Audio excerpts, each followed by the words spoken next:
It's Wednesday, May 10th, and this is CT Pulse on the HAN network. I'm Kate Chaplinsky, and following President Donald Trump's firing of FBI Director James Comey, Connecticut senators have been pretty vocal, and President Trump has fired back just today at Richard Blumenthal. We'll talk more about that later. We also lighten things up later with editorial cartoonist Doug Smith.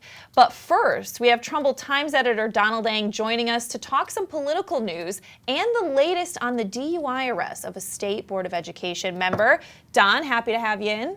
Happy to be back, yeah. It's a very interesting couple of weeks here in Trumbull. Yeah, so there was a big announcement. Was that last week Tim Herbst made an announcement? Can you tell us more about that? Yeah, well, Tim Herbst has announced that he will not be seeking a fifth term as first selectman in Trumbull. And it was not really that unexpected. He's been kind of saying for a few months now that he was weighing his options and he would let us know, let the public know what his intentions were. In fact, just a few weeks ago, another Republican had announced that they were forming a town-wide committee to investigate a town-wide office, and that specifically included a run for first selectman, and then Tim Herbst actually endorsed that candidate, for whatever unspecified office he ran for. So it was not really that big of a surprise, but still a four-term incumbent not seeking re-election. Definitely news, and of course, obviously, now he will focus full-time on his statewide run when his term ends in December. Right, and he has talked about the governor's seat a lot, and he said he'll be making another announcement next month at Trumbull High School, right? Yeah, it's kind of the modern thing now. You announce that you're going to announce right. something.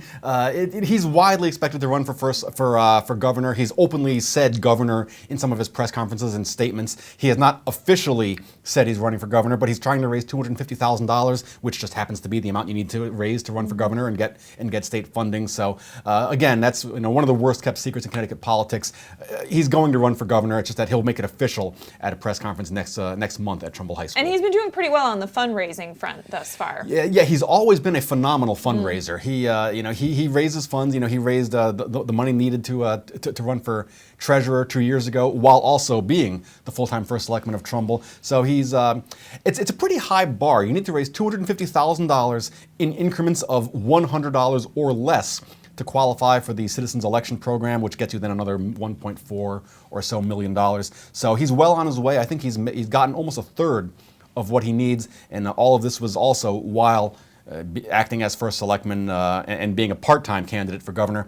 So you can expect that he will pretty easily reach that threshold to qualify. Yeah, and just speaking of some other folks who've thrown their hat in the ring on the Republican end, Tony Boucher formed an exploratory committee. She's a state senator, as well as Mayor Mark Loretti. I just saw on SheltonHerald.com he's going to be having a fundraiser in a couple of weeks for his potential bid for governor. So we are seeing a lot of different Republicans kind of stepping forward. But yes. And certainly, of the Republicans that have officially announced, you'd have to consider Tim Herbst one of the front runners. Mark Loretti, is a very popular mayor of Shelton, but he's also run into some problems. Like 2 years ago, he ran into problems with his fundraising. It's hard to do, and Tim is a phenomenal fundraiser. Certainly going to serve him well in this run. All right, Don. Well, so since Tim is not going to be running for re-election, we have to talk the candidates who are going to be running in his place. Now, Paul Lavoie, a Republican, he's been a member of the Board of Finance. He actually served as chairman of the Trumbull Republican Town Committee for a year or so back when I was editor of the Trumbull Times. And he announced a while ago that he would consider it based on what First Selectman Herbst did. So now he can make it official, right? Yeah, he did make it official last week that he is running for First Selectman. That announcement came out about a day after Tim said that he's not running. So Paul Lavoie, now he is currently the finance chairman of the Trumbull Board of Education. He also has been on the Trumbull Finance Committee. And he's also worked as a marketing and and business development consultant and employee at various businesses. So he is right now appears to be the Republican candidate. There are no other Republicans that have announced or that I've heard are thinking of announcing, and so he appears to be the Republican choice. Now, it's very interesting if you read his statements on some of his announcements and his campaign speeches or talks that he's given so far. He kind of goes out of his way to describe himself as a uniter, someone who believes that an idea is a good idea no matter who comes up with it. So he's clearly trying to kind of tie himself to Tim Herbst's administration and his track record of of predictable and relatively small tax increases, while also trying to kind of distinguish himself as being his own person when it comes to leadership in the First Selectman's office. Yeah, I mean, he certainly has the experience, as you said, serving on the Board of Finance and now the Board of Education. So he is a candidate that's familiar, with the ins and outs of Trumbull government. Yes, he's got about a 10-year track record in Trumbull, and as he mentioned, his track record is that he's relatively approachable and tends to be fiscally conservative, but also more laid back than Tim is. It's kind of how he's positioning himself. So So he appears that he is going to be the Republican candidate. Now, the Democrats have just announced who's running, and it's a repeat candidate of the last municipal election, Vicky Tesoro. She almost beat out Tim Herbst in the last municipal. It was close. It was closer than maybe than Tim might have expected, I think. It was, and that's why the Democrats have essentially said that the reason why Tim Herbst is not running for re-election is because Vicky Tesoro almost beat him 2 years ago, and with her now announcing that she's going to announce for First Selectman next week that a loss in a municipal election a year before the state election is not really a good look on your resume. So the Democrats have speculated, and of course Tim has denied this, but the Democrats have said that the reason why Tim is declining to run for a 5th term is because he thinks Vicky could beat him, and he doesn't want that on his record. But yes, Vicky Tesoro has announced that she will announce next week. And again, not really a surprise. She's essentially been campaigning for the last 2 years, but another very strong candidate, track record, Board of Education, very well known and respected around town. So it really could be a very interesting race. Right, and time on the town council. So she is a popular candidate. So this is interesting. I'm going to be excited as we get closer to November to see what happens. I think this is going to be a really interesting, race. Well, the thing to remember about Vicky Tesoro, as you mentioned, being on the Trumbull Town Council, is back when Vicky was on the town council, there were 7 council districts, which meant that 6 out of every 7 Trumbull voters had never seen her on a ballot before, and she ran within about 300 and some odd votes of Tim Herbst. So a very strong candidate, like I said, very well respected around town. All right, so her big announcement going to be next week, so we'll see what happens with that. Now, moving on to something more serious, Don, Trumbull Times has been covering this, and this was a big story picked up around the state, and that's that Stephen Wright. He's a former Trumbull Board of Education chairman, and he's currently a state Board of Education member. He was arrested 4 times for DUI between February 22nd and April 10th. Now, he was rearrested just recently on those charges for failure to appear in court. Now, Don, what's the latest with what's happening now? Well, the latest is he's scheduled to be in court today to enter a plea on one of those charges. I believe the 3rd of the 4 DUIs. So right now, 2 of the cases, the first 2 cases, are in pretrial. The 3rd and 4th DUIs are both awaiting a plea, which he is expected to enter today. Interestingly, the case he is pleading to today, he was not released from custody. He remained in lockup on that. He was rearrested by New Haven police. He got a $300,000 bond on this latest one.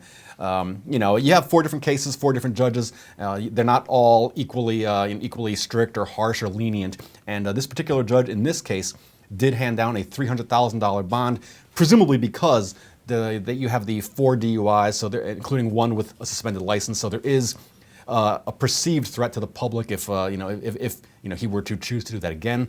Also, the failure to appear kind of gives judges the impression that it's possible that that he might decide to skip out on court, and so yes, a $300,000 bond. He remained in custody, scheduled to enter a plea today, and it's also interesting.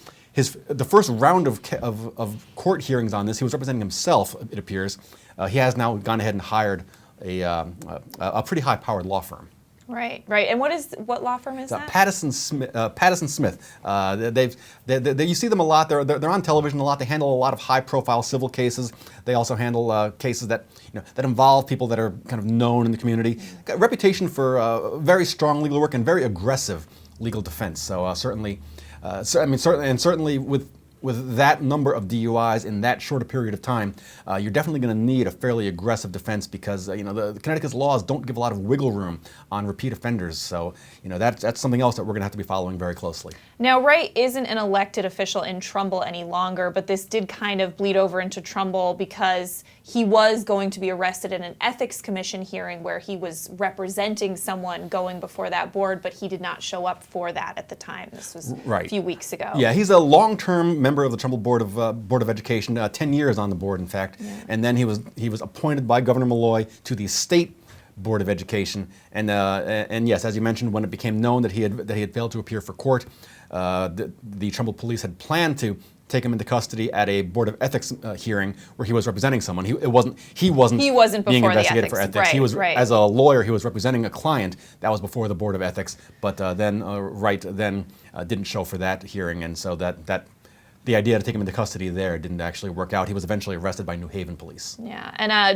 was looking back through my notes when I covered Stephen Wright, because he was chairman of the Board of Ed, had a lot of service in the town. He was actually, back in 2013, he served on the National Association of State Boards of Education at that time. So he was always very involved. At the same time, he was serving on the State Board of Education. So I know, Don, you're going to be following that story, and I think a lot of state news outlets as well are following that. It really is, because it's such a dramatic turn with someone, as you mentioned, a very well-respected education backer in right. Trumbull, and at the state and federal level, a well-respected attorney in his own right, and it was such a precipitous series of events that it just took everyone by surprise, and it's just really going to be very interesting to see how this turns out. Not so much politically, but just for someone needing to get really their life in order. So we'll be following that very closely. Well, all right. Well, you can get updates on that story at TrumbullTimes.com. We're going to step out for a break. I'm going to make Don stay with me as we get into Trump's latest Twitter battle. It involves a Connecticut senator. Coming up after this.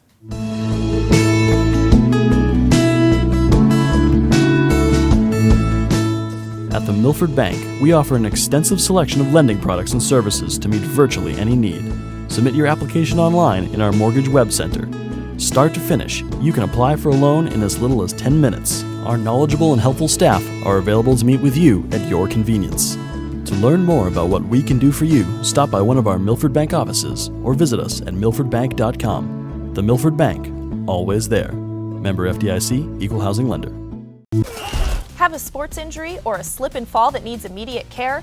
Coastal Ortho Express Urgent Care gives you direct access to an orthopedic specialist fast, without an appointment. Biking, golf, tennis, soccer, whatever the sports injury is, sprain or fracture, Coastal Ortho Express can help. Coastal Ortho Express Urgent Care open Monday through Saturday, now at 3 locations: 131 Kings Highway North in Westport, the iPark building at 761 Main Avenue, Norwalk, and 36 Old Kings Highway South in Darien. Or go to coastalorthoexpress.com, like them on Facebook. It's the In-Sports Athletic Functional Movement Assessment Program. A program that uses a camera, the same camera that you use with an Xbox video game. What it involves is 3 phases. One is the initial test, which will give you a very objective and lengthy assessment of how you are moving and where there may be imbalances. Once test gets the results from the assessment, we'll develop a customized program for the individual. The objective really to try to get as many young athletes through this program as possible. Wild Birds Unlimited.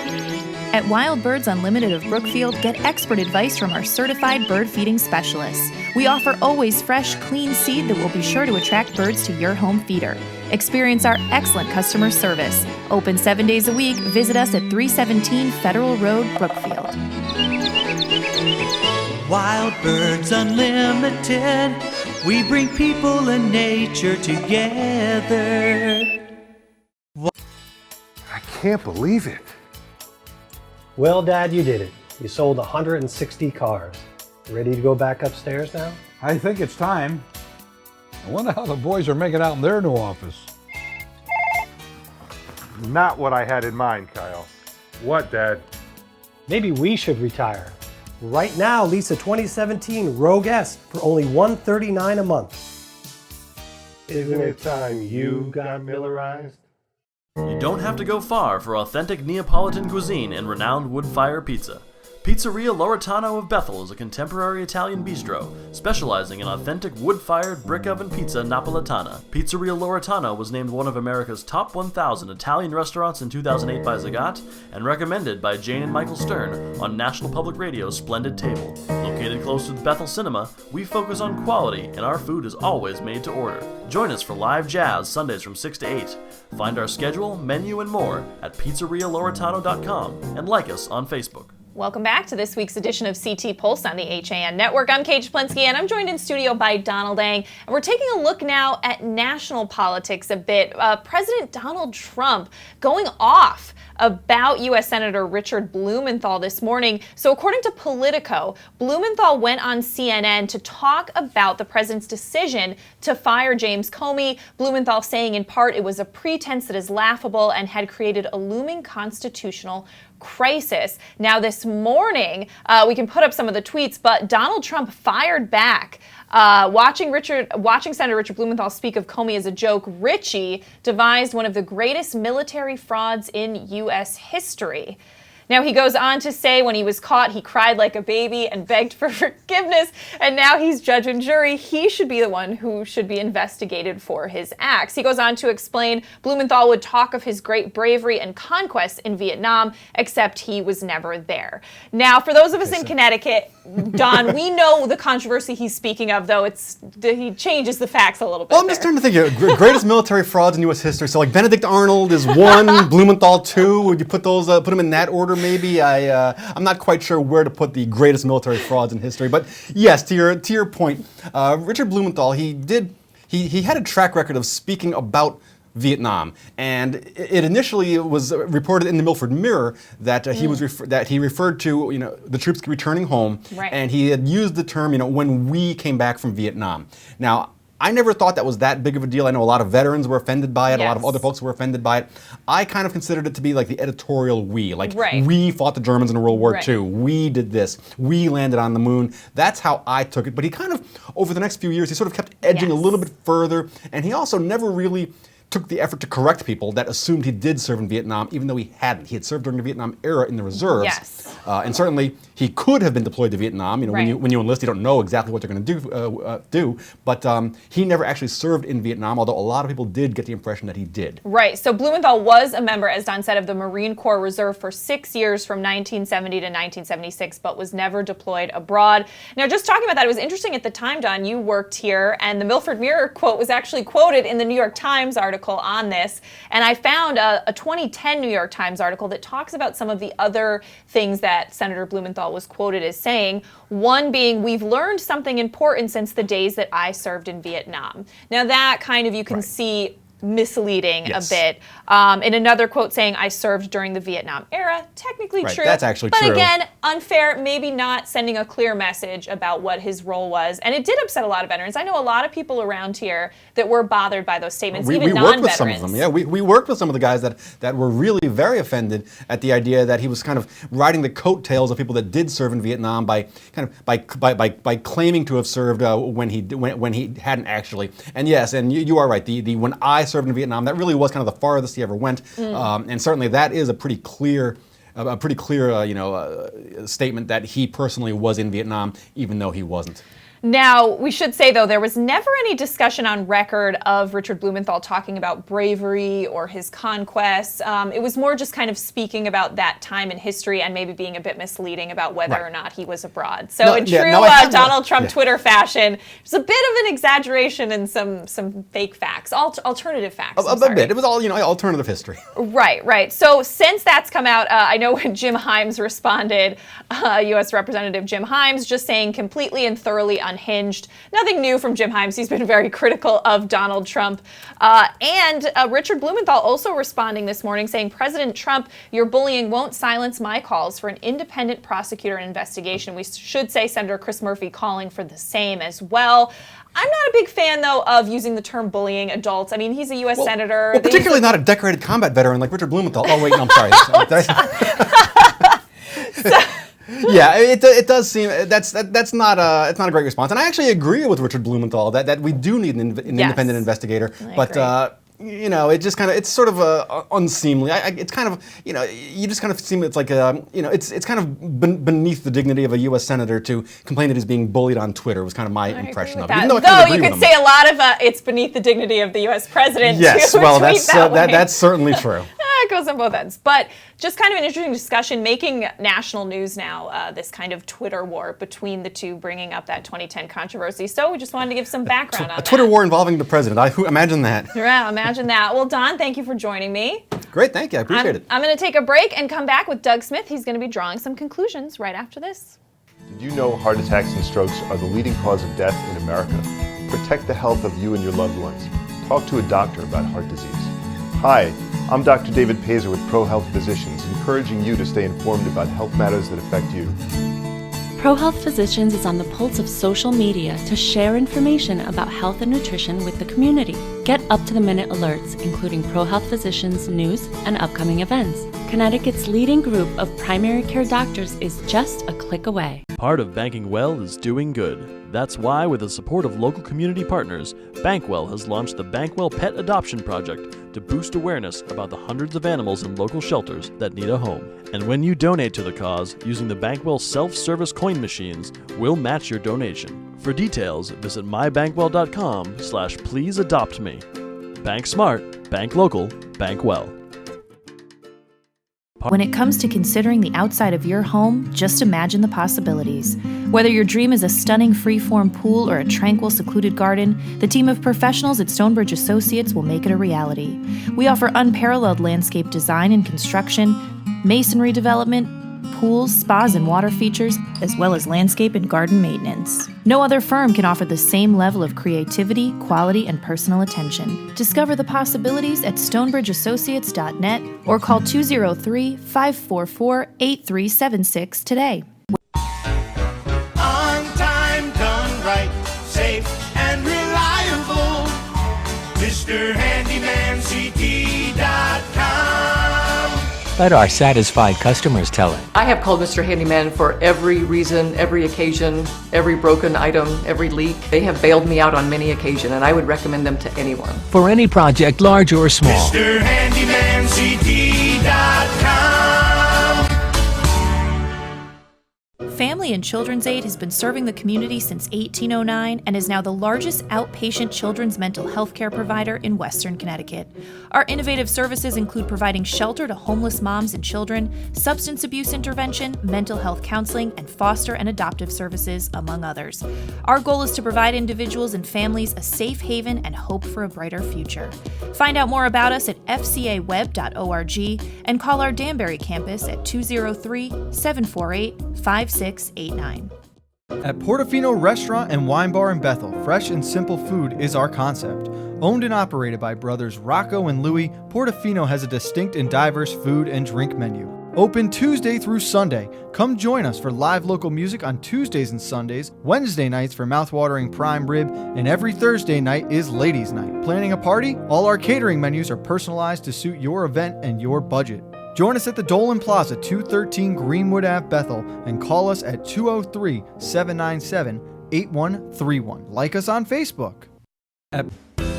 If you're watching this broadcast, you're not alone. The HAN network is available for 200,000 Connecticut cable customers on the Frontier network, and we've also reached more than 2 million viewers on our free live streaming sports, news, and entertainment broadcasts.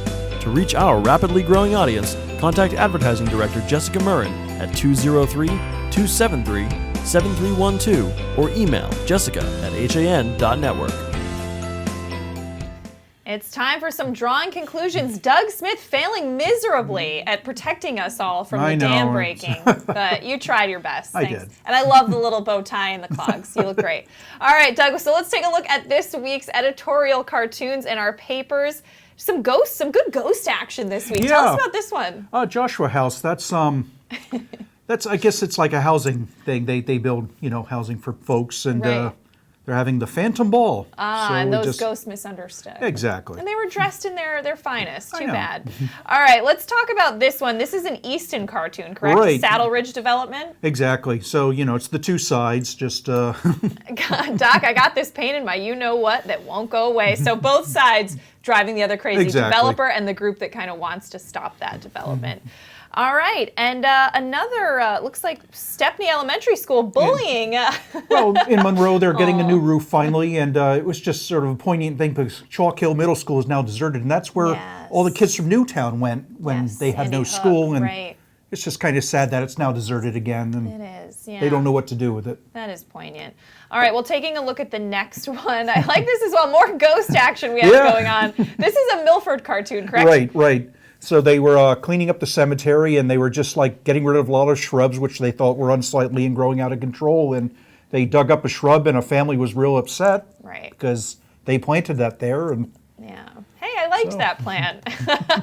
It's not as distressing as someone buried alive. And my favorite ghost cartoon this week, the Roger Sherman Inn in New Canaan will be hosting a pre-prom. And the ghost is warning them, don't let that one enter. He has a red coat on.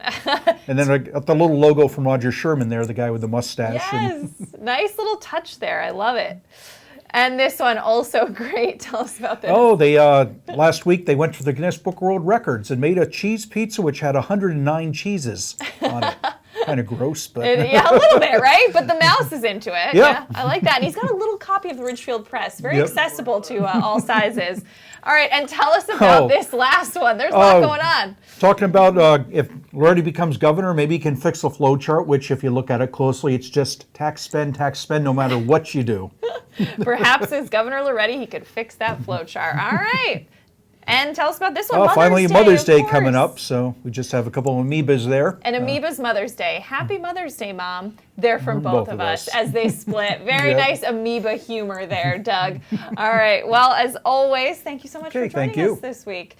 And we are going to wrap things up here on CT Pulse, but still a busy day on the HAN Network. 2 o'clock, Nutmeg Sports, and then 4:30, Girls Lacrosse live on HAN. And we'll see you next week for CT Pulse. Have a great